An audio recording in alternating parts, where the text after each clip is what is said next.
Hi, welcome to 90% Knitting. This is episode 128, and I'm Lisa, your host, also known as Fiber Nymph on Ravelry, Plurk, and Instagram. Today is Wednesday, July 2nd. It's July already. I can't believe how fast this summer's going. This year, for goodness sake. The first half of the year is over. Really? Am I the only one who's startled by that? Anyway, yes, it is Wednesday. It is July 2nd. If you're here in the US, you're probably getting ready to have a short work week because Friday is the 4th of July, Independence Day, so a lot of people have that off. Unfortunately, we self-employed people may not, and I'm actually planning to work at least a little bit in the morning that day. We'll see, because I hope to have some fun on Friday too.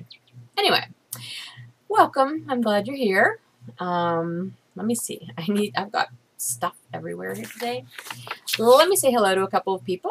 Lydia from California and Darcy from Florida. Welcome. Thank you for introducing yourselves on the 90% Knitting board on Ravelry. Yeah, let's see. I've got, I don't know, we'll see how this goes. I feel like I don't have a whole lot to talk to you about. When I said there's a whole lot of stuff here, it just means my desk is really cluttered right now. But it's sort of always in a state of clutter. I'm just trying to find the things that are applicable to what I'm going to need to show you. I don't have a ton, but enough, so let's get started. Things I have worked on. Let's see. I worked on my Age of Brass and Steam. Let's see, how far I got my new needles, by the way. Remember I told you last week I placed like this massive needle order with the Loopy U? Well, I got them, and so I now have this on a longer needle, so it's a little bit easier to show you. I really only added about an inch in the past week. I've been focusing on a different project this week, but you know, the rows are getting pretty long at this point, and it takes a little longer. But I'm about, let's see, where's my ball? I'm probably over halfway through this ball of yarn, so I only have 2 more balls of yarn left after this one. So we'll see how far I can go with this. I'm enjoying it. It's such a nice mindless knit, and I'm happy that I finally found a project for this yarn, because as I've told you a million times, I've had this yarn forever and I love it, but I've never been able to find the right project for it, and this has turned out to be the right project. So anyway, yeah, I haven't done any more eyelet rows since you saw it last. This was my last eyelet row. So there are, how many? 3? 1, 2, yeah, 3 eyelet rows so far. I imagine I'll get 2 more in at least with the yarn that I have left. And actually, I may just go till 5. That seems like a good number. I like odd numbers for things like that. This is, again, the Age of Brass and Steam shawl by Orange Flower Yarn. And I'm knitting it out of the Scholler and Stahl, I don't have a ball band here, Scholler and Stahl Limbo Color, which is a discontinued yarn, but it was number 2539, so creative. And I'm using US 7s, which are 4.5 millimeter needles. And these are the Knitter's Pride. Here, I'll show you. Even though technically this is new stuff. This is the Dreams. Well, these are all different ones. Here, I'll just show you my needles. I really like these Knitter's Pride Dreams needles. They're wooden needles. They're nice, shiny, polished wooden needles, though they don't have the grip to them that, say, like a clover bamboo needle has, which is what I used to knit with all the time when I first started, and they were great, but I like something that I can go faster on, and so I've really been enjoying these. So this is the US 7, which I already had a US 7, but I had the 24-inch length, so this is the 32-inch length cable.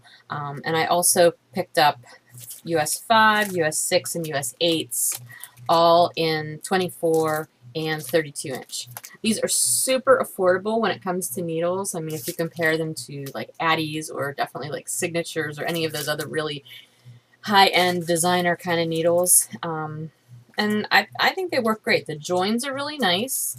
They're smooth. I've not had any problems with them. I've not had any problems with any breakage. Granted, I only have 2 pairs of these. actually, that's not true. I only had one pair. This was the pair I had. When I originally purchased these, I had also purchased a smaller pair, I think a size 2 maybe, or a 1.5. It was like a sock size needle, and I did not like those at all. I felt like I was knitting with toothpicks and that they were going to just snap, because I tend to hold my needles fairly tightly, you know, like just tensioning things, and I didn't feel like they were going to hold up. So I think I gifted those away to someone on the podcast, actually. But the bigger sizes I like. So I went down as far as size 5. I'm thinking maybe even size 4s would probably be okay in these needles before they started getting too thin, because the 5s are fairly substantial looking. I don't know. So we'll see. But those came from the Loopy U. And the other pair I bought was this pair of Haya Sharps that I need to switch out that 1-row lace scarf that I was working on and I showed you last time. I haven't done any more work on it, which is why I'm not showing it to you this week, but I bought the Sharps to work on that with, because I'm just using regular Hayas on that. Or was I using Addies? No, I don't remember. Maybe I was using Addies, but they were not sharp enough to do the late, like knit 2 togethers with the lace. They were just a little too blunt, so these will be better, and I will hopefully be able to tell you more about that next time I record. Anyway, so this is moving right along.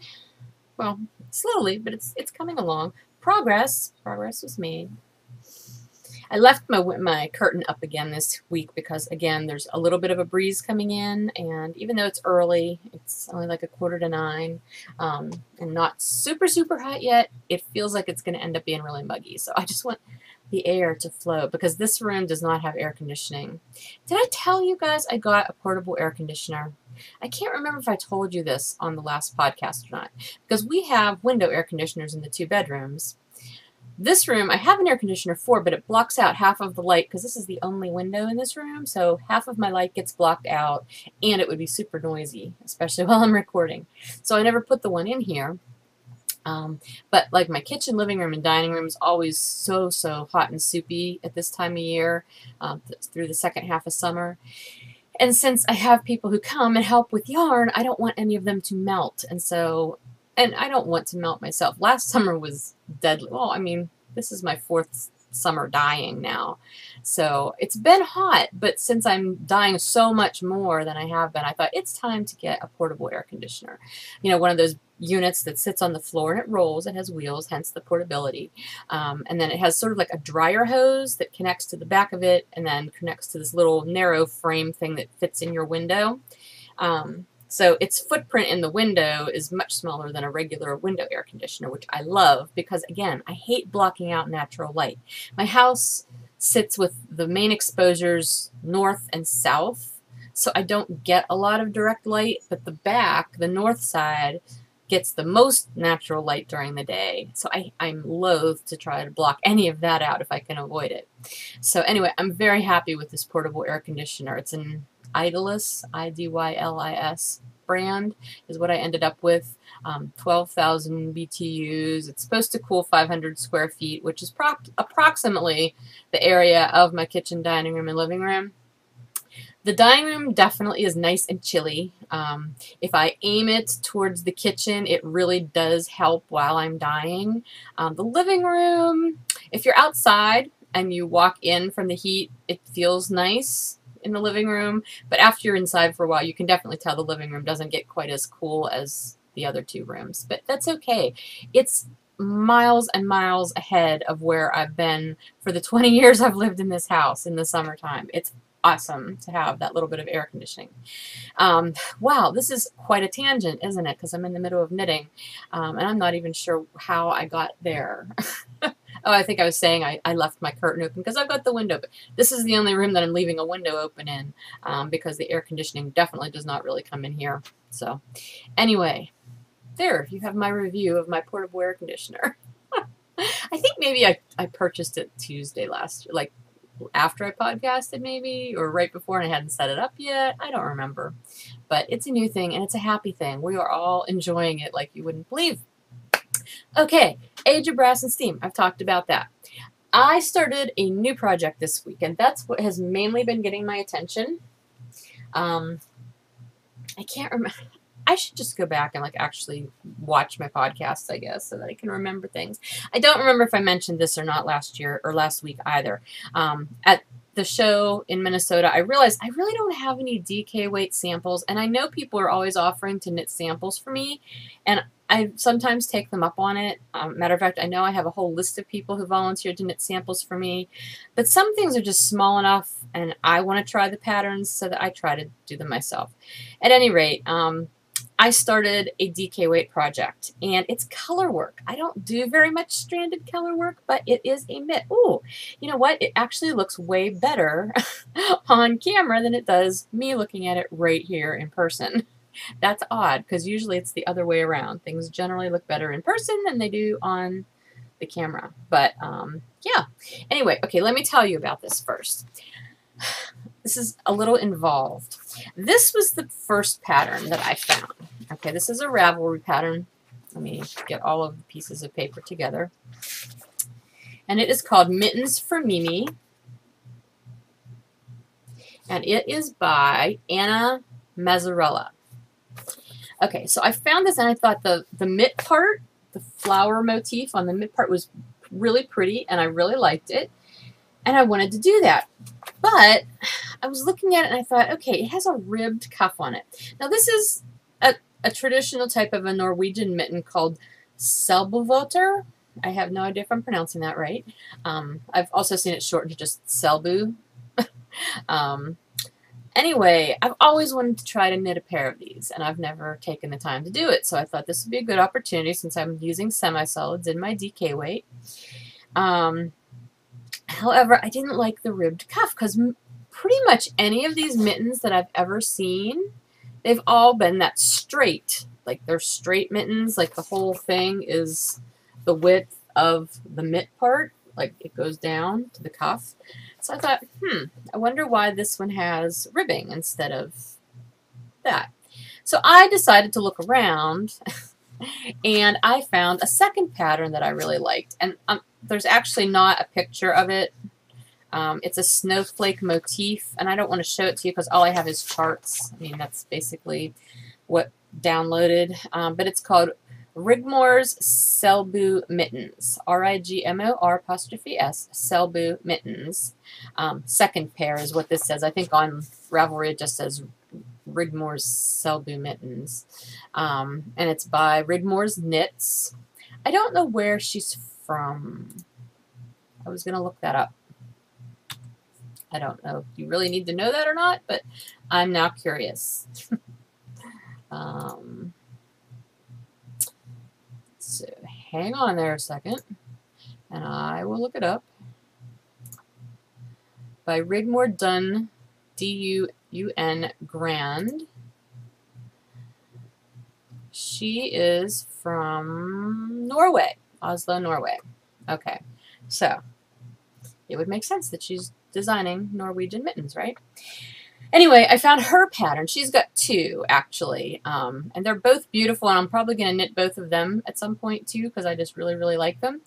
But I found this one, and I liked the cuff on it because I thought it would actually go well with the design that's in the mitt part, the hand part of the other pattern. So I decided to Franken pattern this, and I'm doing the cuff in this pattern, this Rigmore's Selbu Mittens pattern. That's where the cuff came from. And so then after this top border of the cuff, I moved into the Mittens for Mimi pattern. Now, because I'm so inept, or not really inept, but lazy about reading patterns the whole way through before I start them, I didn't realize that the Mimi's pattern called for increasing by 4 stitches between the cuff and the hand. Okay, so keep that in mind. The Rigmore's mittens, it does say, like, this is it, like this written bit right here, this is the only written instruction at all for this pattern. So it wasn't very much, so I did read it, and it was clear that you were increasing 4 stitches between the cuff and the hand. I thought, okay, well, if I need to do that, and I need to have increments of however many stitches in order to accommodate the motif, then I need to go down 4 stitches from the original stitch count in the other pattern. So I thought that shouldn't be a problem. I'll do that. I'll cast on 4 fewer stitches because I figure it's going to be a mitten. It's going to be stretchy, even color work. So I cast on 4 fewer stitches, and I did the whole cuff, and then I went back to the original pattern, like the one that I started with, but I wasn't using the cuff.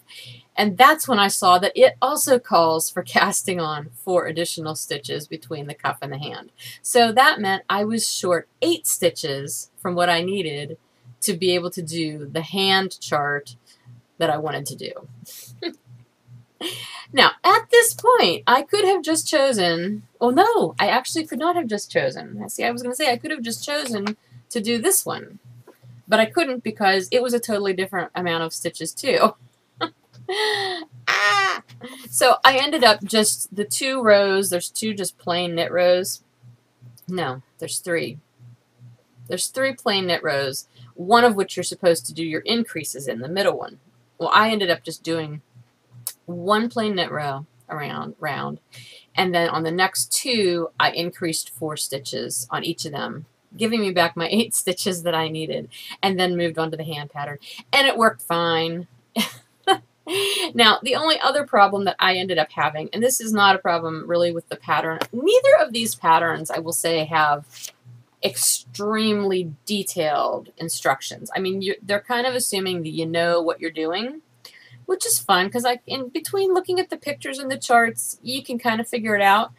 But neither pattern has a key for their charts, which it's just color work, so you shouldn't really need one, obviously. Although, well, I'll tell you a little bit about it. This one actually does have something besides the color work that I didn't catch right away, but it's okay. Anyway, the only problem that I had was realizing where I was starting the increases on this chart for the thumb increases. And these are both free patterns, by the way, so that's cool too. I started doing my thumb increases sooner than I should have. I started it on the very first row of the hand pattern. I should have waited until the 5th row of the hand pattern. So I had to tink back a little bit once I realized that I wasn't going to be ending where I should be, and that wasn't a big deal. That was actually pretty much the only error I think I've made. Stitch-wise, I've not done a lot of stranded knitting. And any stranded knitting I ever have done, I've always had tension issues. They either come out to be like bulletproof fabric because they're so tight and dense, or they're just really wonky and the stitches look messy. And I do realize that for color work to really shine, you have to wait until it's blocked, and that helps to even out your stitches a little bit. So I'm trying to get over that because right now I can see things pooling, like not pooling like color pools, but pooling.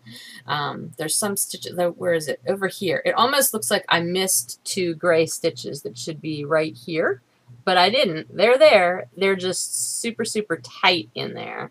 So I'm gonna, and I can't do this. Here we go. Backwards. Yeah, they're in there. I'm just going to have to really try to pull a little bit to get them to pop out whenever I'm blocking. Overall, though, I'm really happy with how they're turning out. This is probably some of the nicer color work that I've ever done. I'm carrying my floats. There's only one spot that I missed. Right here, you can see there's a big, long stretch of the pink. And there shouldn't be, but I got distracted and did not tuck it in. There's a way that you can, you're not supposed to carry floats more than a couple of stitches. Like I've read anywhere from no more than 3 or 4 stitches. That seems to be generally the idea. So if I am having to carry them more than that, I always stop at like the 3rd stitch and I cross whatever yarn I'm not using over the one that I am using, and it just sort of tucks behind there, and you can't see it on the outside on your public side, but it just tucks it in so that you don't have big long floats. And I believe that's the only one that I forgot to do that with, so I'm probably going to have to go in later and just sort of stitch that down so that my hands don't get caught on it when I'm putting them on. But otherwise, I feel like I've been doing okay. The other thing I've done well on this compared, I'm trying to remember what the last color work was that I worked on. I don't remember now. I just remember that I did not have the idea of color dominance down, and so my main color, the background color on the other thing, was popping more than the contrast, which the contrast is the one that you want to pop. So in this case, I am knitting two-handed. I'm carrying my contrast yarn in my left hand because I'll knit continental that way, and then I'm carrying my main color in my right hand, and I'm just throwing because I can't do the thing where you knit and you do it that I can't. My right hand won't do that. I don't know why. But this works, and yeah. But having the contrast yarn in my left hand seems to be making it pop. I still don't fully understand the concept of how to get your, your color dominance correct.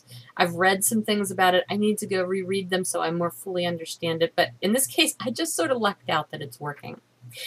Okay.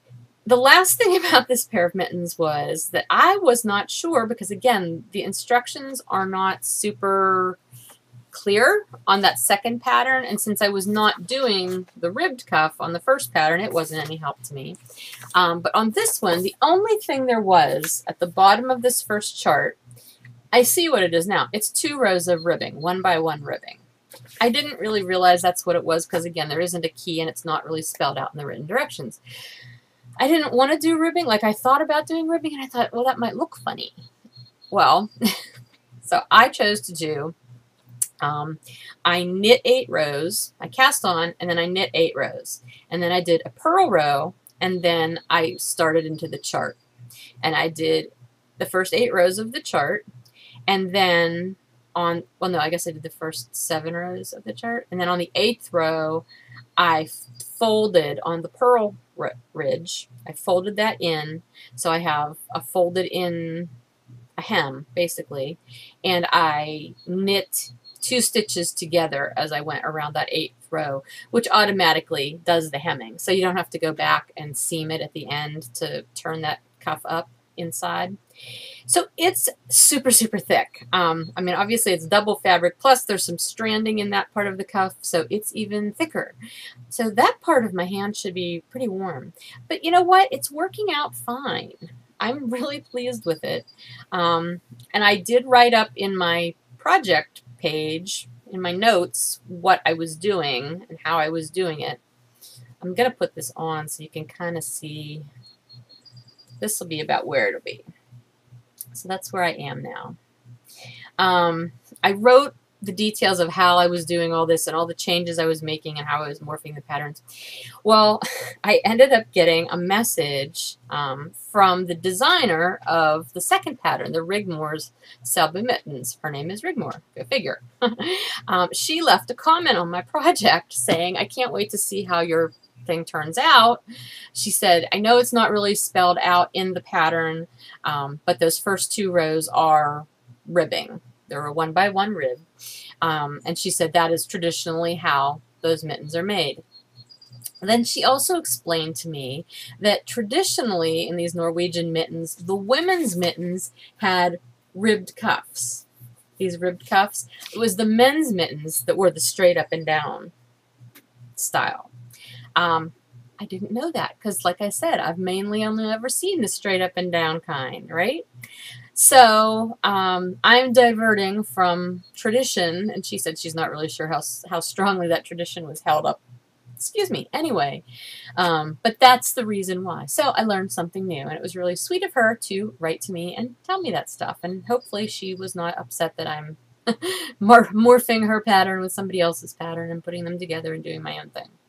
Anyway, so that is a long explaining saga of these mittens that I started so that I can have a sample of my DK weight yarn at some point in time.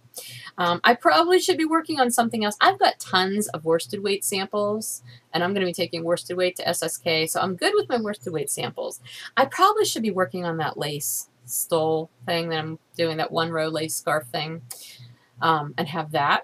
It probably won't be done for, I know it won't be done for SSK at this point, but anyway, I'm having fun with the mittens, so, and I sit down just every once in a while, and I'll do a few rounds, and it's good.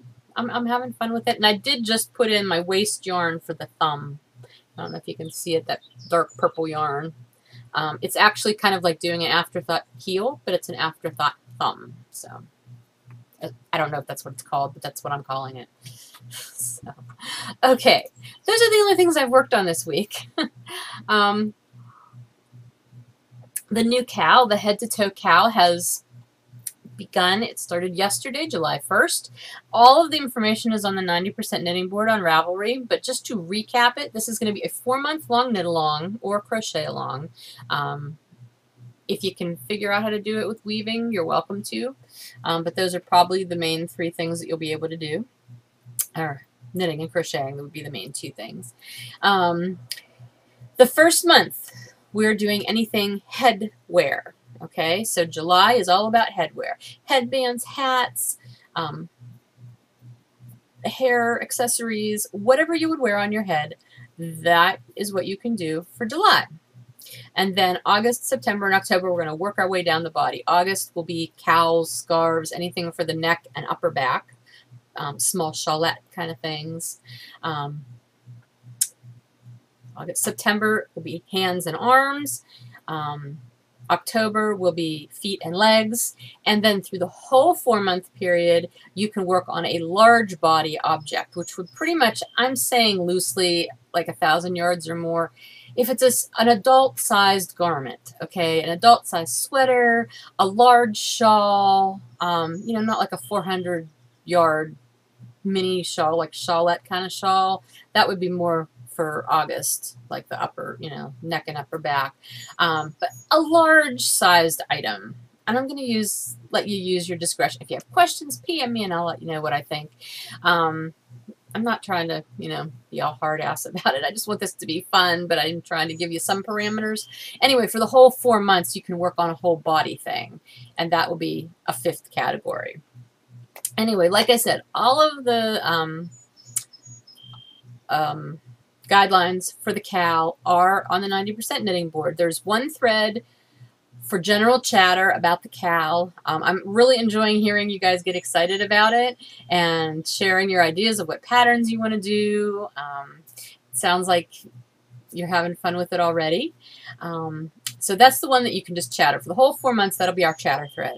And then in addition, I've opened up the July thread, which is a finished object thread. Pictures only, no chatter. When you post your picture of your finished object, you know, please feel free to write the name of the pattern or whatever you want to say about it, or link to your pattern page. I guess you can automatically do that. I mean, you can find it on your pattern page. Anyway, but 1 picture per finished object, and if it's something that there's 2 of, which doesn't really apply to heads because I guess most of us only have 1, make sure there's a picture of both parts. So like when we get to hands and feet, mittens and socks, things like that. You know what I mean. And then I'll do a drawing for each month, and I'll do a drawing for the whole body thing. And I will also do a drawing for anybody who has submitted something to all 4 months plus has done a whole body thing. That'll be a special extra drawing. So 6 drawings in total by the end of all of this. I think that's all I wanted to say about that. If you have any questions, you know, add them to the chatter thread. You can ask them there, or you can PM me, either way. Somebody asked if I wanted you guys to tag your projects with anything. And for the KALs, I've never done that, I don't think. I don't remember ever using tags, but for this one, I think we will. And it's going to be 90KH2T. So 90K for 90% knitting, H2, the number 2, T. Okay. I have that added in with the general instructions, so you can find it there. But if you use that tag on Ravelry, you can use it on Pinterest, or not Pinterest, Instagram too, if you're Instagramming anything. Use it there, and we can all see what you guys are working on. That'll be fun. So anyway, I'm looking forward to seeing what y'all knit for the head. I wanted to let you know, this is really exciting actually. A couple weeks ago, I was asked if I would be willing to be interviewed for the Dyer's Notebook podcast. Isn't that neat? I think it's neat. let me get to my message here so that I can tell you all of the correct information. Okay, Jinx is the person who is doing this. She actually she's a dyer herself. Jinx knits. Her name's Laura, and she asked if I would like to be interviewed on her podcast. She does it like through Skype and then does it. You've probably seen other interviews maybe she's done. I'm trying to think off the top. I'm pretty sure she interviewed Heather from Highland Handmaids a while ago. I don't know if she's done Ponky from another crafty girl.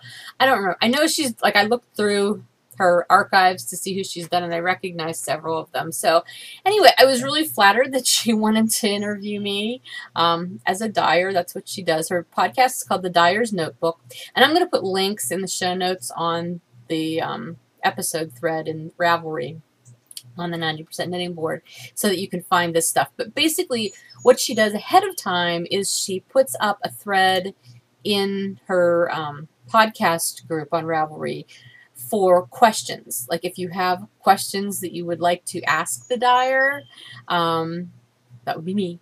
So if you have questions that you would like her to ask me on the interview or in the interview, you can list them there. I don't think she'll ask all of them necessarily, and there are some things that she has deemed off limits to ask to the dyers, which is probably appropriate. But anyway, I will leave a link to that thread, and if you guys would like to add questions for her to include in the interview, please do. Excuse me, I don't know why I'm like really burpy today. Isn't that nice? Anyway, I think that'll be a lot of fun. I'm not doing the interview until after SSK because she's actually vending at SSK too, so I'll get to meet her before we do the interview. But anyway, yeah, so that'll be fun. So please send her questions so that she has things to talk to me about. Let's see, what else? Oh, talking about viewing podcasts. I'm still fighting with iTunes. I've done everything that I think I'm supposed to do, including adding cover art to my podcast garden file that meets their specifications, and now I'm getting some other weird error every time I try to add the podcast to iTunes. As far as I can tell, the majority of you are able to stream it from iTunes just by doing a search for it. It's coming up with the new episodes now. I know there's a few of you who still are not able to, and I really feel bad about that. I'm doing the best I can to get this straightened out. I don't know what this new problem is all about. I will keep working on it, but I'll be really honest with you. Right now, I am so focused on getting ready for SSK that I don't have time to sit in front of my computer and try to work out technical difficulties with iTunes. I just don't. I promise I will do it as soon as I can, and I will keep looking for solutions. But until after SSK, I really need to focus on SSK stuff right now. So please continue to be patient. I'm uploading to YouTube. I'm uploading to the blog with Blip. If you use Downcast, people using Downcast seem to be having no problem getting the podcast again. So with using the new RSS feed.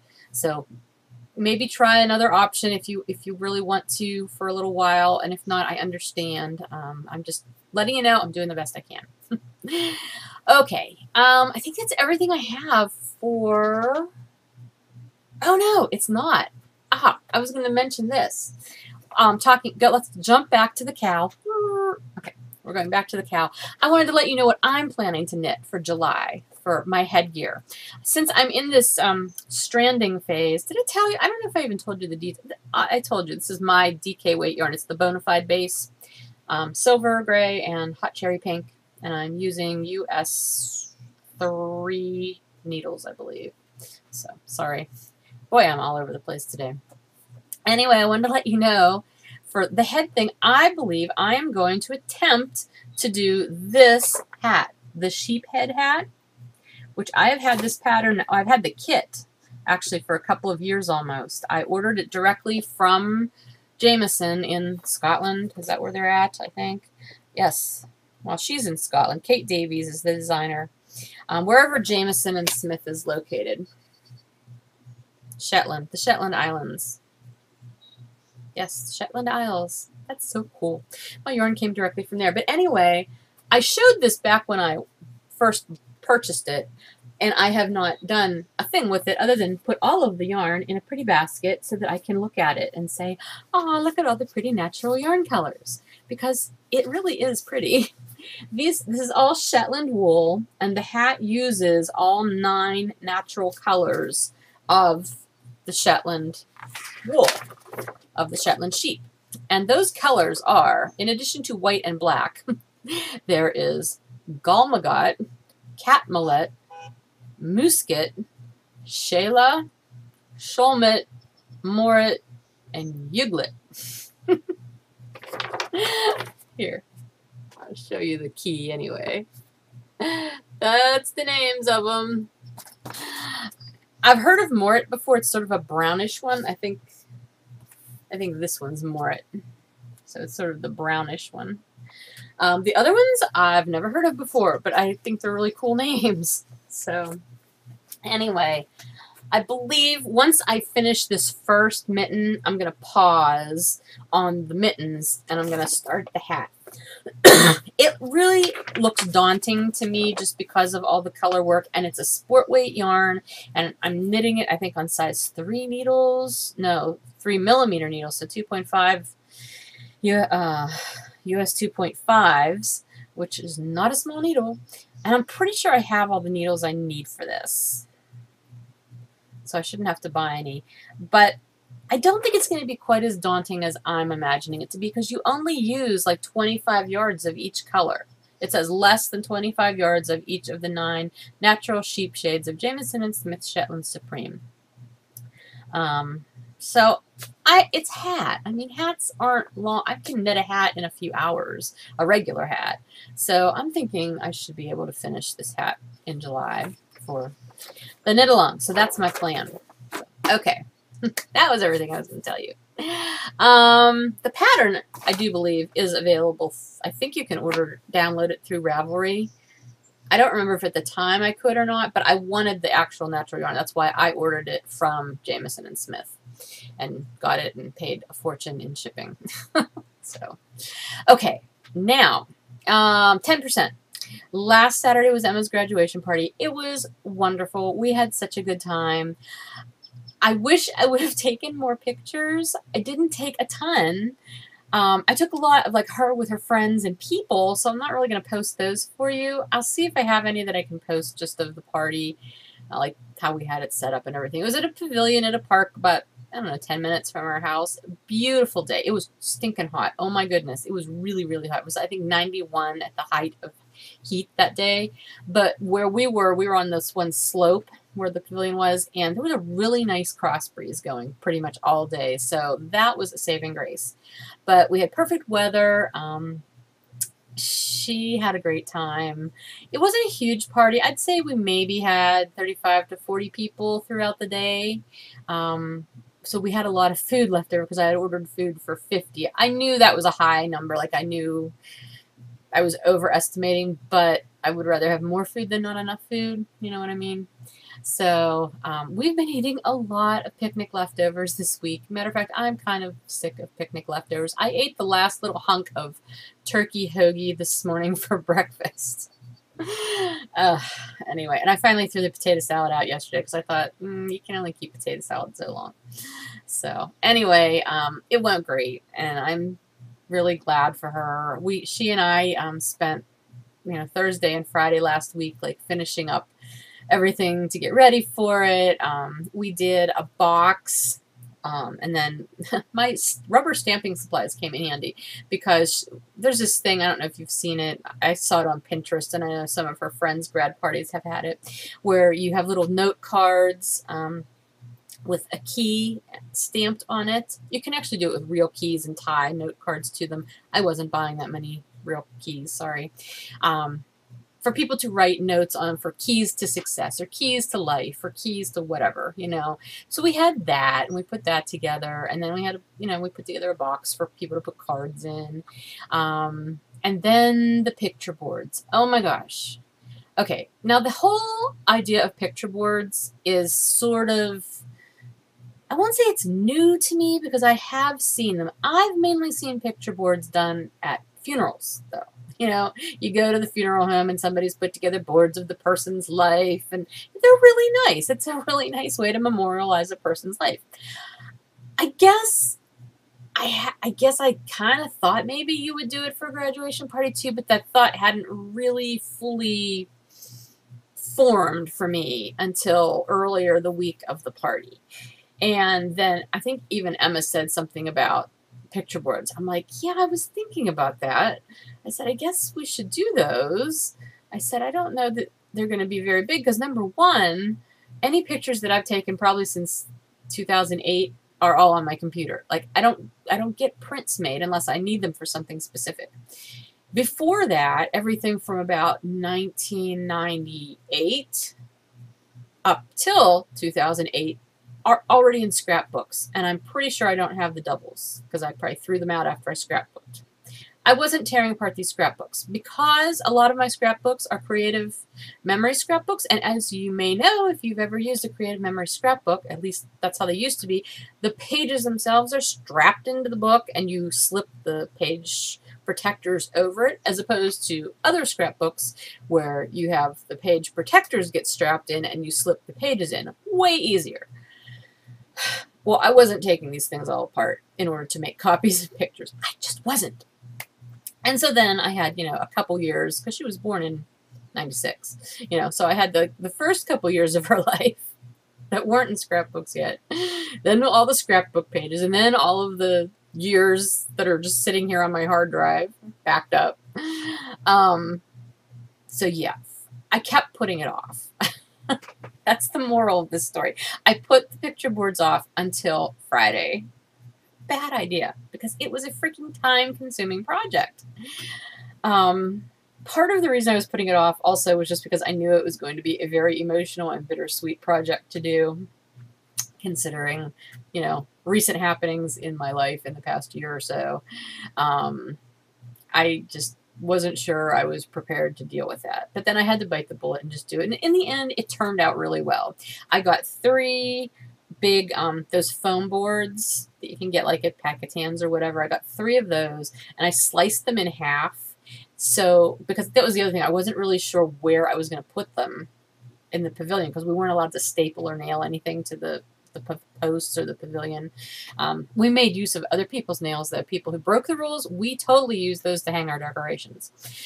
But anyway, I ended up cutting these poster boards, basically the size of a piece of poster board, in half lengthwise, and I poked holes in the top and then just used twine and tied them to the posts. It worked perfectly.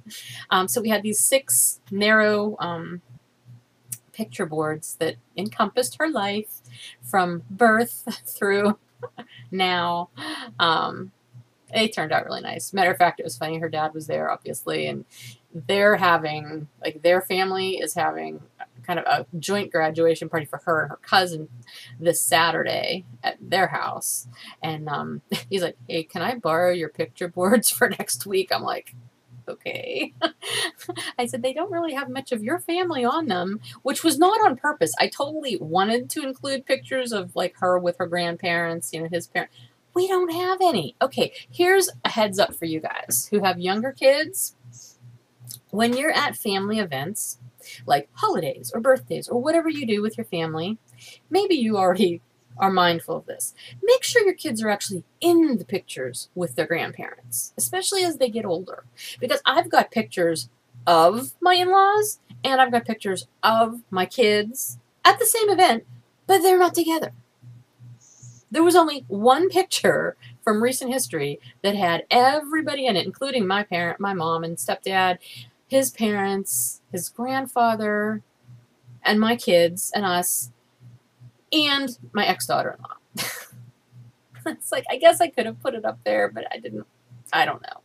It felt weird because, yeah. Anyway, so just make an effort to make sure everybody gets pictures with their grandparents. That's what I told her. I said, when you have your party next week, you make sure you get in pictures with your grandparents so we have a record of the fact that you had grandparents on that side of the family. You know, it's these mindful photography things. I used to be so much better about that back when I was like an avid scrapbooker. Anyway, so he's using the picture board, so I guess that's good. For the time we put into them, they might as well get used more than once. But anyway, the party was fun. Glad it's over. That's all I can say. I'm glad it's done. I ended up then doing a ton of yard work on Sunday. Oh my goodness. It was another really hot day, but I just wanted to get out there and get stuff done. I mulched all of my my one front flower bed because I hadn't put new mulch in it this year, so I weeded it all. Put down 8 bags of mulch. It took 8. Mulch always seems like it should go farther than it does, but it didn't. Anyway, I did that. I trimmed the hedges. Actually, I did that first, then put the mulch down. I learned the hard way last year that you do that in that order so that if there's trimmings that you don't want to pick up, you can just put mulch over them. I trimmed my hedges. That was an exciting thing. I've done that last year. That was the first year I ever trimmed the hedges. I did it again this year, and partway through the project, my hedge trimmer stopped. I'm like, are you kidding me? And I'm playing with it, and I'm trying to figure out why. And I thought, okay, maybe it's old, maybe the switch broke, whatever, you know. So I get in my car, I drive over to Lowe's, and I buy a new hedge trimmer. They're not that expensive, electric hedge trimmer. Bring it home, I plug it in, it won't work. I'm like, seriously? I'm like, okay, well, maybe it's the extension cord. I mean, it's this big, big, long, 100-foot long extension cord that I'm using to begin with. So I try plugging a lamp into the extension cord. Well, it won't work outside either. I'm like, well, maybe it's the plug. So I take the extension cord in the house, try it, and no. I'm looking at the extension cord. There doesn't seem to be anything wrong with it. I was getting frustrated by this point. It's like, seriously, do I have to go back and buy extension cords now? And then it hit me. I looked down and I saw a spot on the extension cord that I hadn't seen, and it was probably about 2 feet from one end, the one end that plugs into the end of the hedge clipper. I had hedge clipped it. I chewed it up royally. I don't know how I didn't see it ahead, like before then, but I didn't. So I did not want to run back to Lowe's to have to buy an extension cord, since I'd already been there once to buy a hedge trimmer that had to go back now because I didn't need it. So I tried Frankensteining. I cut the extension cord, the bad part out, and I tried Frankensteining it together with electrical tape. You know, the individual wires, because there's 3 individual wires inside. I taped each of those together to their respective wire. Then I taped the whole thing together. It wasn't happening. It was not working. They wouldn't stay together, which I knew probably they wouldn't. But anyway, so back in the car I went to Lowe's and bought 2 extension cords. One really big long one to replace the one that I had taken out of we have a storage tent basically at the bottom of our driveway, which that cord had been in, so I replaced that one, and then I got a shorter one that would be more than enough for me to use for the hedges. Did that, finished the hedges, put the mulch down. I trimmed the rhododendron. We've got this giant rhododendron out front, which last year I was afraid to trim it too much because I didn't really know much about pruning. And this year I'm looking at it, I'm thinking, oh my gosh, it's so big. I trimmed the crap out of it. I mean, it looks really nice now. It's smaller, and I know it'll grow back. It always comes back fuller when we trim it. So did that. I'm trying to think what else. I feel like I did a lot of other weird little stuff, like, oh, I've got a utility box out on my front porch, you know, like one of those nice big size boxes. I keep all my gardening stuff in it. I keep the bird seed in it, things like that. Well, the raccoons got into it a couple of weeks ago, and they found the bird seed because I don't have it locked or anything. They made a royal mess out of this. There was bird seed everywhere, so I cleaned it out. I took everything out, scooped all of the bird seed up, put it in a bucket, took it out, dumped it out, the thing out, rinsed it. So yeah, I was like really, really busy on Sunday, and by the time I was done, I was exhausted, but my yard looked so nice. So I love days like that where I can just be productive and actually see the fruits of my labors and enjoy it. I love that. So that was Sunday. I still have to take the second hedge trimmer back to Lowe's since I don't need it. What else? Oh, I bought a carpet cleaner because I have a dog that likes to pee on my carpet. We only have carpet in one room in the house up here. The living room still has carpet. Everything else has pergo, like that kind of laminate wood flooring. It's not actual pergo. But anyway, she loves to pee on the carpet, and there's spots everywhere, and a friend of mine had loaned me her little handheld one, which would not work. Literally, it just didn't work. I couldn't get it to work. So I'm giving that back to her. There's parts missing is actually the problem. And I finally said, screw it. I'm just buying a carpet cleaner because this dog pees on the carpet. No matter how often I take her out, she still pees on the carpet. I'll just have a carpet cleaner because I'm not going to get rid of the carpet in that room. I like having carpet in there. So I haven't used it yet. It just came yesterday. But that's exciting. So I should have clean carpet. Actually, we have carpet in the bedroom downstairs, but I don't think about that. That carpet's wrecked. I had 2 boys in that room, you know, one after the other, and they both wrecked that carpet. But at least I can clean it, I guess. So, what else? Still doing a lot of grilling. Haven't really used any Pinterest recipes, although I did make cherry coconut macaroons. Never made macaroons before, ever, in any context. So, trying the diabetic version was interesting. It called for shredded coconut. Well, most shredded coconut that I've ever found is sweetened, and that sort of defeats the purpose. So I needed unsweetened shredded coconut. Well, all I had was unsweetened flaked coconut, which flakes are way bigger than shreds when it comes to coconut. So the first batch I did turned out really bad because the macaroons were supposed to be like about 1 inch around. They're little cookies, right? Well, these were like this big, and they burned like crazy.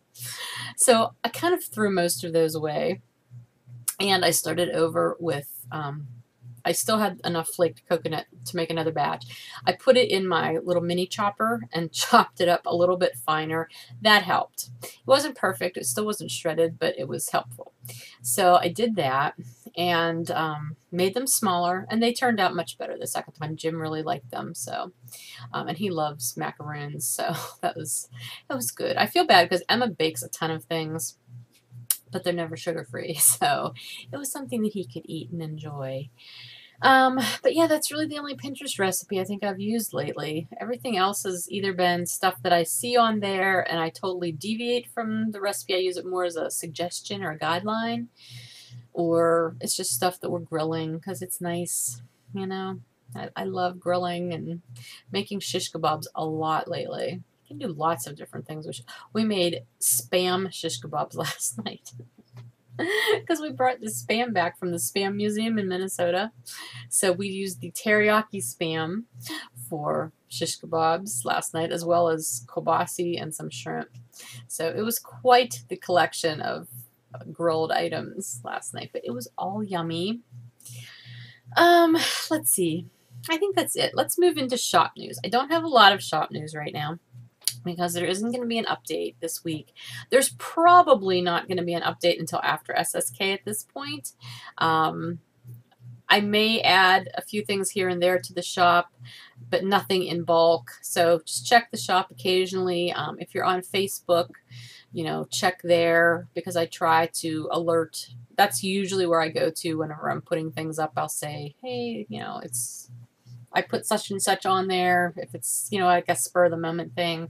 The Facebook page, Plurk, I try to put it on Plurk too. And I try to remember to put it on the Ravelry group, just letting people know. But I honestly don't know how many people go to the Ravelry group to hear about updates. I don't know why. Not the 90% knitting group, but the Fiber Nymph Dye Works group. Anyway, those are the places that I try most to let people know about things. So, I am going to do the second quarter finished object drawing today, though, because it is the third quarter now. July 1st started the third quarter. But the second quarter finished object drawing, this is for Fiber Nymph Dye Works yarn and fiber items. We had, I believe, 49 entries. Let me see if that's correct. Yes, there were 50 posts, so that would be 49 entries. So let me do a random number generator for 2 through 50. And let me get back to the page now. It's number 16. So let me see who number 16 was.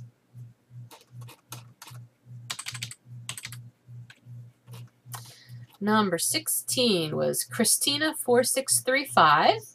And she posted a picture of Vampire Kisses socks on Bedazzled. So, yay, Christina, congratulations.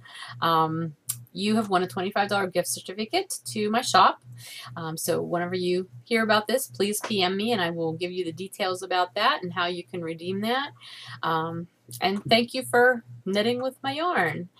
I've really been enjoying looking at all of the finished objects. There was a lot of inversibles used this past quarter, so that's a lot of fun. I love seeing my stuff knit up. It's very rewarding because it's like coming full circle, you know, like I design the colorways and then I dye the colorways and then I sell the colorways, but then they're out there in the world to you guys. And a lot of times you don't get to see that finished project, but that's why I love being able to get on Ravelry and see your finished projects, or it shows when you guys come up and show them to me. I love that. It's really fulfilling to me to see that. So thank you for sharing it.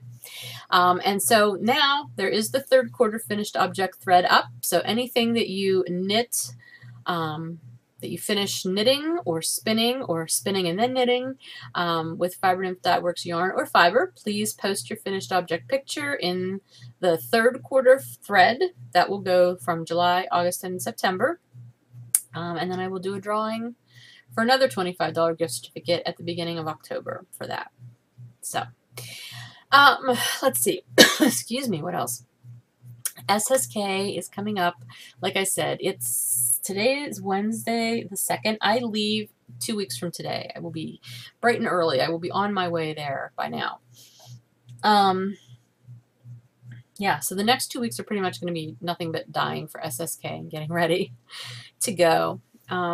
I'm working at a little bit of a deficit right now because one of my helpers who helps to do a lot of rescanning is on vacation. Another one was on vacation. She's back, but she has another job also, and she's super busy with it, and so has not been able to be here very much. So it's been me and Emma doing most of the winding, striping patterns, and rescanning, which, let me tell you, that's a lot of work, which is why I have helpers who usually help with that stuff. So I am basically not stressing out about SSK. I have a lot that I was able to hold over that I had left from Minnesota. So all of that will be coming with me.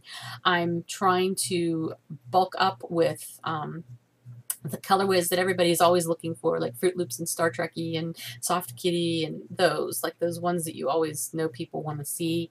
I'm trying to bring as many of those as I can, as well as enough of the other stuff. I have a few things that were going to be new items that I'm really, really hoping that I'll have a chance to bring to SSK to introduce them there, but I'm not going to let you know that now because I don't want to make any promises that I can't keep, but I'm fingers crossed that that will be the case. And there will be a special SSK colorway for this year as well. I did one the last time I was there, and I have plans to do one for this time as well. So you can be looking for that. And I'll bring probably a little bit of that in self-striping, but more of it in, you know, variegated.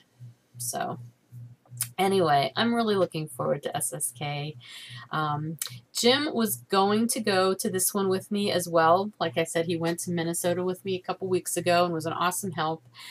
He was supposed to be going to Tennessee with me too, but as life turns out, because life does this, he's got some other things he needs to deal with here at home, like family stuff and everything, which I totally understand. And, you know, what can you do? Things happen. So he will not be coming with me. So I already have a call out to on the SSK board looking for people who might be willing to help me, especially during the vending hours at the market. I've had a few people already respond. I was thinking I'd need maybe 2 people each time, but I think just if I had one person in the morning, one person in the afternoon, that would probably be great. That way you'd have time to shop too. I know I can do setup by myself, but if there's anybody who would be willing to help me like cart stuff in from my car, that would be crazy awesome as well. And if not, that's fine too. I mean, I can manage it on my own. I know that, but help's always nice too. So anyway, and you know, if you help me in the booth, I pay in yarn. So I'm just putting that out there. I actually think I do already have enough people who are willing to help. It just makes me nervous to not have a designated booth helper anytime I ever go to any show. So, but I know it'll all work out. I'm looking forward to it. Since he's not going to be along with me, it's actually opening up a lot more of my time that I'll actually be able to spend at the retreat at SSK. I'm not staying on campus. I'm doing a day pass thing, so I'm staying at one of the hotels. But I am taking 2 classes, and I'll be able to hang out and knit and spin and just be there during open time and hang out with people, which will be nice too. Either way, it works out. It's all good. Yeah. So anyway, that's it. I will definitely podcast one more time before SSK, probably next week sometime. And I think that's it. So, hope you guys are having a great week. And if you're in the U.S., I hope you have a really fun and happy and safe 4th of July. Maybe do some grilling, some barbecuing. Hope we have good weather. Hope there's no more crazy storms. This was a bad storm week for the Midwest, I believe, here. So hopefully all that's done. Anyway, I will put show notes up on the 90% knitting board on Ravelry under the episode thread. And if you have any questions about anything that I talked about today, feel free to post them there. If you're not a member of that group or the Fiber Nymph Dye Works group, if you're interested in yarn news, or if you haven't joined our Facebook page, I would really suggest doing that because that's how I put out a lot of news about everything anymore. So that's it. Have a great day, and I'll talk to you later. Bye.